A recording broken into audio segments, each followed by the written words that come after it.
Salam sejahtera Malaysia, denyut nadi suara rakyat bergema di channel ini. Jangan lupa tekan butang subscribe, like dan share. Malaysia kita punya, cintai Malaysiaku, kita jaga kita.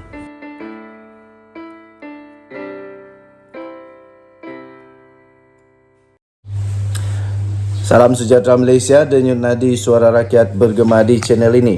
Ini ada saya nak kongsikan kepada anda semua 8 faktor gelombang hijau makin tidak berkesan.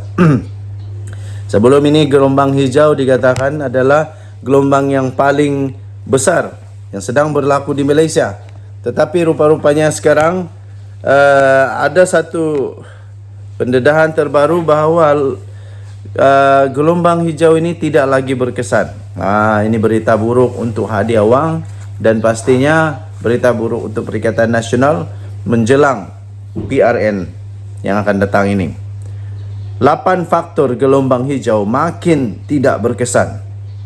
Timbalan Ketua Menteri Pulau Pinang 2 iaitu Dr. P. Ramasamy berkata, istilah gelombang hijau yang dikaitkan dengan pengaruh Perikatan Nasional pada pasca PRU15 semakin berkurangan menjelang 6 pilihan raya negeri di jangka Ogos ini. Memberikan 8 faktor kemerosotan itu, Ramasamy berkata, gelombang hijau yang sinonim dengan PAS dan bersatu itu mungkin hanya pengaruh sementara yang tersejat dalam keadaan politik dan sosial semasa, khususnya di negeri pantai timur dan utara, mungkin sudah berkurangan. Katanya antara sebab kemerosotan itu adalah keadaan politik, sosial dan budaya yang beroperasi untuk mendorong parti PN terutamanya di kawasan majoriti Melayu mungkin berkurangan. Katanya nombor 2, pengaruh itu berkurangan kerana tuduhan rasuah terhadap pemimpin UMNO, AMNYA dan Presiden UMNO, Datuk Seri Dr. Ahmad Zahid Hamidi khususnya bagi tujuan promosi gabungan PN mungkin terjejas. Akibat dakwaan rasuah, salah guna kuasa, terdapat 3 pemimpin bersatu, termasuk presidennya Tan Sri Muhyiddin Yassin. Oleh itu, tindakan untuk mempamerkan diri sebagai lebih suci mungkin tidak wujud, seperti dalam kes pilihan raya parlimen tahun lalu. Katanya, timbalan pengerusi DAP Pulau Pinang itu berkata, faktor ketiga adalah sikap berdiam diri pemimpin PAS terhadap tuduhan rasuah dalam pemimpin bersatu yang memburukkan lagi keadaan. Keempat, katanya kedudukan PH yang berkuasa di Pulau Pinang, Selangor dan Negeri Sembilan serta Persekutuan akan mempengaruhi undi orang Melayu dan memberi saingan yang kuat kepada PN di kawasan majoriti Melayu. Kelebihan penyandang jawatan dalam memberikan perkhidmatan kerajaan yang baik kepada rakyat menyebabkan keberkesanan gelombang hijau berkurangan, katanya. Kelima, katanya kemerosotan itu kesan pengaruh kepimpinan Perdana Menteri Datuk Seri Anwar Ibrahim dalam tempoh 4,5 bulan yang mana dalam waktu yang singkat menunjukkan kepimpinan berkesan dan mantap. Tambahnya lagi, dengan memberi ruang kepada Suruhanjaya Pencegahan Rasuah Malaysia SPRM, beliau tegas dalam usaha membentras rasuah ke atas individu yang tidak penting dalam fahaman politik atau kelas mereka, katanya. Ramasamy berkata, faktor ke-6 gelombang hijau mencari rezeki di politik di peringkat ideologi sedangkan mereka tidak mempunyai sau yang kuat dalam realiti material.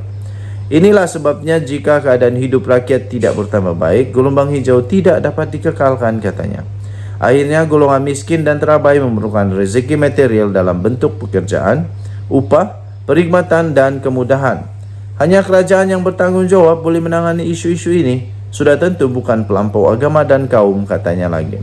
Faktor ketujuh, katanya pula, mengenai kestabilan politik dan ekonomi yang menjadi elemen penting untuk kesejahteraan dan kemakmuran negara. Katanya, kerajaan perpaduan mungkin berhadapan dengan pelbagai jenis tekanan dan ketidaktentuan. Tetapi dari segi ekonomi, nampaknya mereka berkembang dengan baik. Keupayaan Anwar untuk menarik pelaburan sebanyak 170 bilion daripada China pasti menjadi mata pencarian bagi kerajaan baharu. Pelaburan sedemikian berdasarkan kestabilan politik dapat membuka jalan untuk pelaburan selanjutnya pada masa hadapan. Pelaburan asing mahu mula lebih yakin dengan kerajaan sekarang berbanding sebelum ini. Faktor ke-8, kata Ramasamy, melihat supaya ada kesedaran dalam kalangan rakyat yang semakin meningkat kesan dasar yang kukuh berhubung batasan kaum dalam dan agama di negara ini. Katanya gabungan PN selain menggunakan retorik perkauman dan agama yang melampau, mereka hanya mempunyai sedikit atau tiada apa yang boleh ditawarkan dengan cara meningkatkan keadaan ekonomi, sosial dan kehidupan rakyat Malaysia.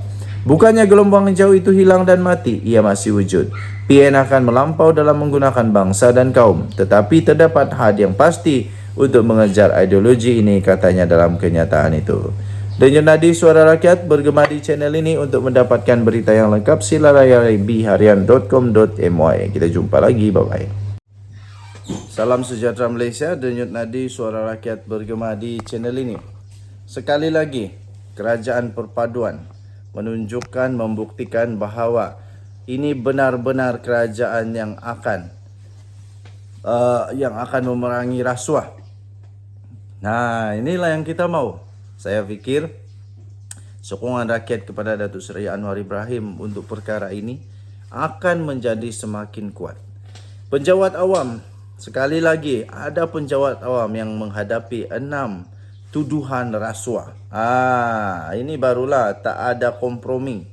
Seorang penjawat awam dihadapkan ke Mahkamah Seksyen hari ini di atas 6 pertuduhan menggunakan jawatannya sebagai seorang pembantu takbir. Wah, pembantu takbir pun terlibat juga kah? Hanya untuk pembantu takbir, iaitu pengkaranian dan operasi grade N19 untuk mendapatkan suapan berjumlah RM13,480.20 tahun yang lalu. Nurul Syahira Omar, 31 tahun ini, mengaku tidak bersalah selepas kena 6 pertuduhan itu dibacakan jurubahasa mahkamah di hadapan Hakim Datuk Ahmad Kamal Arifin Ismail. Berdasarkan semua pertuduhan, wanita yang bertugas di Jabatan Pengairan dan Saliran JPS daerah Mersing itu didakwa telah pun menggunakan jawatannya untuk mendapatkan suapan bagi mengemukakan sebut harga Amir Barakah Enterprise berjumlah 13,480.20 sen melalui dokumen borang kajian pasaran yang mana tertuduh mempunyai kepentingan dalam syarikat itu. Sebut harga terbabit adalah untuk melaksanakan pembekalan bagi alat ganti kenderaan, jabatan, kelengkapan penyiaran dan perhubungan, kelengkapan elektrik dan elektronik serta pelaksanaan kerja penyelenggaraan kenderaan penumpang. Tertuduh telah didakwa melakukan perbuatan itu di pejabat JPS Mersing dekat Mersing antara Ogos 2020 hingga November 2020. Bagi perbuatan itu, tertuduh didakwa telah didakwa mengikut Seksyen 23-1 Akta Suruhanjaya Pencegahan Rasuah Malaysia SPRM 2009 dan boleh dihukum di bawah Seksyen 24-1 Akta yang sama. Sabit kesalahan, beliau boleh dihukum penjara maksimum 20 tahun dan denda sehingga 5 kali ganda nilai suapan atau RM10,000 mana yang lebih tinggi.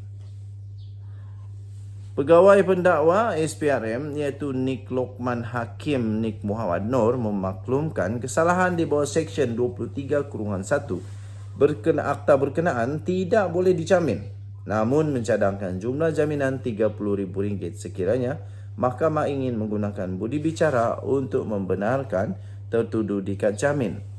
Peguam Muhammad Faizuddin Abdul Rafiq yang mewakili tertuduh membantah dan memohon mahkamah membenarkan anak guamnya diikat jamin dengan jumlah lebih rendah. Katanya tertuduh mempunyai seorang anak lelaki berusia 5 tahun dan turut menanggung ibu bapanya. Sebaik pertuduhan itu dihadapkan kepadanya, tertuduh digantung kerja.